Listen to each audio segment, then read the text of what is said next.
आइए आइए करसन जी, आइए। इस बार तो मूल बेटे ने भी शिवरात्रि का व्रत रखा है और अब तो ये रात्रि जागरण भी करेगा। धन्य है, शिव जी इस बालक की मनोकामना पूरी करें। देखो इधर जो शिव जी के दूसरे भक्त हैं ना, बैठकर ओम नमः शिवाय का जाप कर रहे हैं। ठीक वैसे ही हमें भी यहाँ बैठकर ओम नमः शिवाय का जाप करना है। जी पिताजी। ओम नमः शिवाय, ओम नमः शिवाय। पिता और पुत्र बैठकर ओम नमः शिवाय का जाप करने लगते हैं। इस तरह शिव जी की पूजा अर्चना करते करते रात्रि का प्रथम चरण बीत गया। शिव पूजा का दूसरा चरण रात्रि जागरण का था, लेकिन जागरण के लिए कुछ ही भक्त रह गए थे। रात्रि जागरण करते करते सभी भक्तजनों को नींद आने लग गई और सभी मंदिर में कहीं न कहीं जाकर सोने लग गए। मूल शंकर को पूरा यकीन था कि देर रात शिव जी के दर्शन अवश्य होंगे, इसलिए वो लगातार शिवलिंग को निहारे जा रहा था।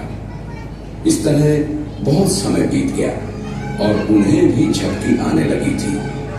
पानी की छींटे मारकर उन्होंने खुद को जगाए रखा। रात बहुत हो चुकी, अब शिव जी किसी भी समय दर्शन दे सकते। इस तरह मूलशंकर पुनः शिवलिंग को निहारने लगे कि तभी उनकी नजर कुछ चूहों पर पड़ी। अरे ये चूहे किधर से आ गए और ये तो शिवपिंड की तरफ ही बढ़ रहे हैं। चूहों, शिव जी पर उत्पात मचा रहे हो, उन पर गंदगी फैला रहे हो। अभी शिव जी त्रिशूल लिए प्रकट होंगे और तुम्हारा संहार कर देंगे। मैंने जिस शिव का किया श्रद्धा से उपवास, उस शिवलिंग का कर रहे कुछ मूषक उपहास। इतना सब कुछ हो जाने पर भी शिव जी प्रकट क्यों नहीं हो रहे? इस शिव में तो इन चूहों को भी भगाने का बल नहीं है। कैसा शिव जो कर न सका अपनी रक्षा, फिर मैं किस कारण करूं मूरत आगे जा। पिताजी उठिए, जल्दी उठिए पिताजी।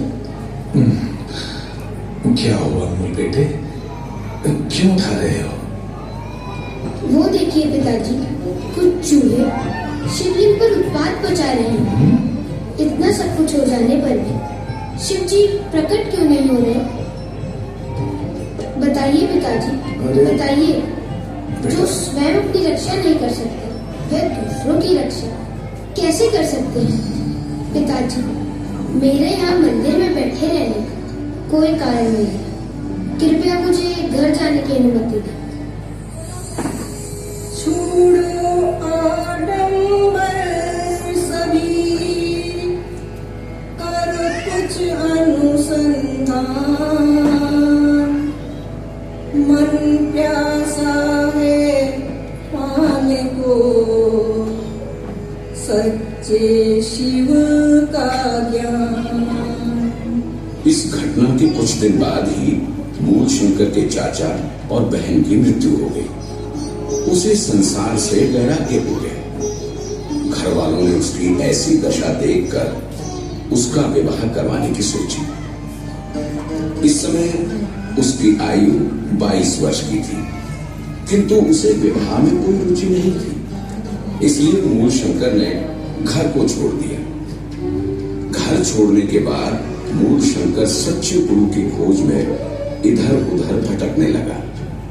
घूमते घूमते उसने नर्मदा नदी के किनारे बसे पूर्णानंद सरस्वती के आश्रम में आकर संन्यास ग्रहण किया। अब वे दयानंद सरस्वती कहलाने लगे।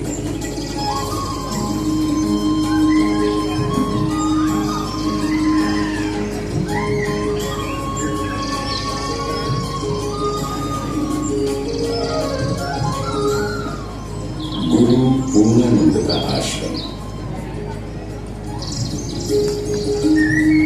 गुरु विजयानंद का आश्रम। दयानंद जी दरवाजे पर दस्तक देते होंगे।